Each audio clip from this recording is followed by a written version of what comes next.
మంగళగిరిలో ఉద్యోగ ఉపాధ్యాయుల కృతజ్ఞతా సభ జరిగింది.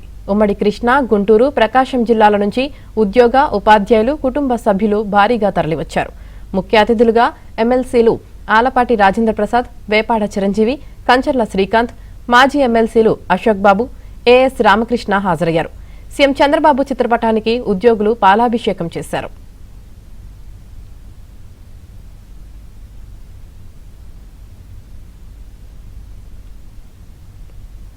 ఇక మరింత సమాచారం మా ప్రతినిధి సత్య అందిస్తారు. థ్యాంక్ యూ సీఎం సార్ అంటూ ఉద్యోగులు, ఉపాధ్యాయులు, అదేవిధంగా పోలీసు ఉద్యోగాల్లో ఉన్న వాళ్ళు కూడా చెబుతున్న పరిస్థితి ఉంది. రాష్ట్ర వ్యాప్తంగా 3 ప్రాంతాల్లో 3 మెగా సభలు నిర్వహించి తమ కృతజ్ఞతను తెలియజేస్తున్నారు ఈ ప్రభుత్వానికి.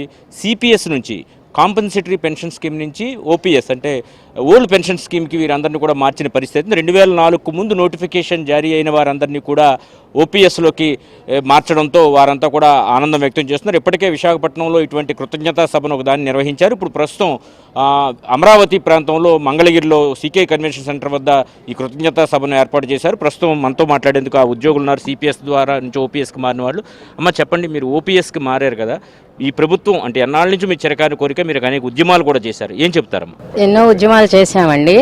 ఆ ఉద్యమాల తర్వాత ఇప్పుడు మేము చేరుకోవాల్సినటువంటి ఈ విజయాన్ని మేము చేరుకున్నాము. సముద్రం అంత ఆనందంతో ఇక్కడికి మేమందరం ఉవ్వెత్తున వచ్చాము. ఈ సభను మేము దిగ్విజయం చేయాలని కోరుకుంటున్నాము. ఒక మనిషికి మేము 21 సంవత్సరాలుగా ఈ సిపిఎస్ కోసం చాలా పోరాడామండి. అందరూ చాలామంది కూడా మమ్మల్ని నిరాశపరిచారు. కానీ మేము పట్టుదలతో ఈ ఉద్యమాన్ని మేము ముందుకు నడిపించుకుంటూ వచ్చాము. దీనికి వెన్నెముకగా మెయిన్ ఎమ్మెల్సీ రామకృష్ణ గారు ఉండటం మాకు చాలా ఆనందకరంగా ఉందండి. అంటే మిగతా వాళ్ళు ఏం చేయలేదని కాదు, మిగతా వాళ్ళు మన బాడీలో పార్ట్స్, ఆర్గాన్స్ ఎన్ని ఉన్నాయో అంతమంది ఎమ్మెల్సీలు కూడా మాకు వెన్నెముకలా ఉండి మాకు ఈ విజయానికి మూలకారకులు అయ్యారు. ఇప్పుడు ఒక్కొక్క విద్యార్థికి కూడా, ఒక్కొక్క ఉద్యోగికి కూడా సుమారు 2 కోట్ల రూపాయల వరకు కూడా, 2 కోట్ల వరకు కూడా లాభం చేకూరిన పరిస్థితి అయితే ఉంది. ఏం చెప్తారు అంటే వాళ్ళు రిటైర్ అయ్యే లోపల మొత్తం సుమారు 2 కోట్ల రూపాయల లాభం వస్తుంటున్నారు. నిజంగా మేము ఏం చేసినా తక్కువే అవుతుంది. మన గౌరవ ముఖ్యమంత్రి శ్రీ నారా చంద్రబాబు నాయుడు గారికి మేమందరం కూడా రుణపడి ఉంటాం. మాకు ఏదైతే ఇప్పుడు జీవో ఇచ్చారో దానికి మాకు పండుగ వాతావరణం నెలకొలింది మా కుటుంబాలలో. అయితే ఇంకా ఏమైతే రావాల్సి ఉందో ప్రొసీడింగ్స్ మాకు అవి కూడా మాకు ఆదరణ చూపించి మాకు మార్గదర్శకంగా ఉండి మాకు సహాయం చేస్తారని మనస్ఫూర్తిగా నమ్ముకుంటూ విశ్వసిస్తూ ఉన్నాం. Thank you CM sir once again. చెప్పండి, మీరు ఎక్కడి నుంచి వచ్చిన ఉద్యోగులు, ఏ ప్రాంతం నుంచి వచ్చారు, అదే సమయంలో మీకు ఎంతవరకు న్యాయం జరిగింది? సిపిఎస్ నుంచి ఓపీఎస్కి మాట్లాడు. సిపిఎస్ నుంచి ఓపీఎస్ రావడానికి ఎంతో కృషి చేశారు.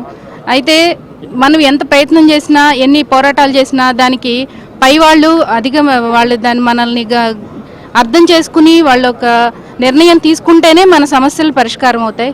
ఈ విషయంలో ముఖ్యమంత్రి గారికి, నారా చంద్రబాబు నాయుడు సార్కి, మన లోకల్ ఎమ్మెల్యేలకి, ఎమ్మెల్సీలకి మేము హృదయపూర్వక కృతజ్ఞతలు తెలియజేసుకుంటున్నాం. థ్యాంక్ యూ అండి, థ్యాంక్ యూ సో మచ్ అండి. ఈ సిపిఎస్ కృతజ్ఞత, సిపిఎస్ నుంచి ఓపీఎస్కి మార్చినందుకు ఉద్యోగులందరూ కూడా థ్యాంక్ యూ సీఎం సార్ చెప్తున్నారు. ఇప్పుడు ఆ దృశ్యాలు కూడా మనం చూడవచ్చు. మొత్తం మీద ముఖ్యమంత్రి, అదేవిధంగా ఉప ముఖ్యమంత్రి, మంత్రి నారా లోకేష్ కృషి వల్లే ఈరోజు సిపిఎస్ నుంచి ఓపీఎస్కి తమంతా మారామని చెప్పి ద్వారంతా కూడా థ్యాంక్ యూ సీఎం సార్ అంటూ ధన్యవాదాలు తెలియజెప్తున్నారు. కెమెరా పర్సన్ రాంప్రసాద్తో సత్య, ఏబిఎన్ ఆంధ్రజ్యోతి.